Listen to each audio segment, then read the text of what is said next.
આદિવાસી સમાજના જનનાયક એવા બિરસા મુંડાજીનો જન્મ જયંતિ.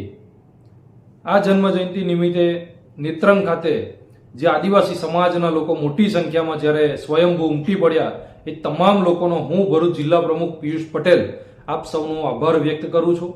સાથે જ અન્ય સમાજના લોકો પણ જ્યાં ચૈતરભાઈની તાકાત બનવા માટે અને આદિવાસી સમાજના હક અધિકાર અપાવવા માટે અને એમની તાકાત અને એમની એકતા બતાવવા માટે જે આવ્યા છે, એ તમામ લોકોનો પણ હું આભાર વ્યક્ત કરું છું.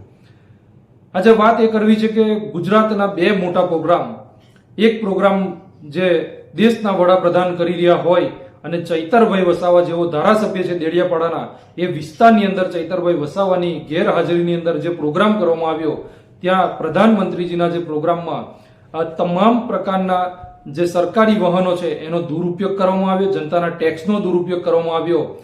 આજે ત્યાં આગળ મોટામાં મોટો ડોમ બાંધવામાં આવ્યો, ત્યાં સરકારી બસોનો દુરુપયોગ કરવામાં આવ્યો, ત્યાં પોલીસને પણ મોટી સંખ્યામાં ત્યાં ઉપસ્થિત રાખવામાં આવી. ત્યાં આગળ તલાટી, જે કંઈ ગામના સરપંચો હોય અને મામલતદાર શ્રીઓને પણ ત્યાં આગળ ઉપસ્થિત રહેવા માટે ત્યાં આગમન કરવામાં આવ્યું હતું. પરંતુ બીજી બાજુ જે નેત્રંગ ખાતે જે પ્રોગ્રામ યોજાયો, આ પ્રોગ્રામની અંદર ના તો કોઈ ડોમ હતો, ના પાણીની વ્યવસ્થા હતી, ના જમવાની વ્યવસ્થા હતી, ના તલાટી હતા, ના મંત્રી હતા, ના તંત્રી હતા.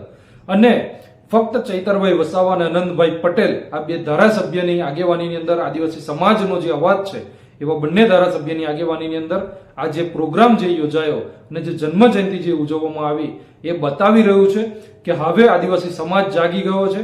આદિવાસી સમાજને મજબૂત કરવા માટે અન્ય સમાજના લોકો પણ આદિવાસી સમાજ સાથે જોડાઈ રહ્યા છે અને આદિવાસી સમાજના હક અધિકારો અપાવવા માટે તમામ સમાજ એકત્ર થઈ અને ત્યાં આગળ એમની સાથે જ્યારે પણ એમના હક અધિકારની વાત હશે ત્યારે ઉપસ્થિત રહેશે. સાથે જ આદિવાસી સમાજનો જે આજનો જે નેત્રંગ ખાતેનો જે પ્રોગ્રામ હતો, એનાથી તમામ સમાજના લોકોએ એક શીખ લેવી જોઈએ કે જેવી રીતે જ્યારે સમાજની વાત આવે ત્યારે તમામ પક્ષ પાર્ટી છોડી અને તમામ જે મતભેદ હોય એ દૂર કરી અને એક મંચ ઉપર ઉપસ્થિત થઈ ગયા, એવી જ રીતે તમામ સમાજના લોકોએ પણ તમામ પક્ષ પાર્ટી છોડી અને મતભેદ છોડી અને એક મંચ ઉપર જ્યારે સમાજની વાત આવે ત્યારે ઉપસ્થિત થઈ જવું જોઈએ અને ઉભા રહી જવું જોઈએ અને ખભેથી ખભો મુકાવી અને સામે કોઈ પણ સત્તા હોય એ સત્તાની સામે લડવા માટે એકત્ર થઈ જવું જોઈએ. ન કે આપણે ગુલામ બની અને આપણે એ સત્તાની અંદર બેઠેલા લોકોની આપણે ચાપલુસી કરવી જોઈએ. આજે આદિવાસી સમાજ જે રીતે જાગૃત થયો છે એ ગર્વની બાબત છે. અમે આશા રાખીએ છીએ કે આવી જ રીતે આદિવાસી સમાજ જાગૃત થતો રહે અને આગામી દિવસોની અંદર પણ અમે ગામે ગામ જઈને હજુ પણ સમાજના લોકોને, આદિવાસી સમાજના લોકોને, અન્ય સમાજના લોકોને, પટેલ સમાજ હોય, ક્ષત્રિય સમાજ હોય, ઓબીસી, એસટી, કોઈ પણ સમાજ હોય, આ તમામ સમાજના તમામ વર્ગના લોકોને પણ અમે જાગૃત કરવાનો સતત પ્રયત્ન કરીશું. અસ્તુ. ભારત માતા કી જય. જય જોહાર, જય આદિવાસી, જય સરદાર.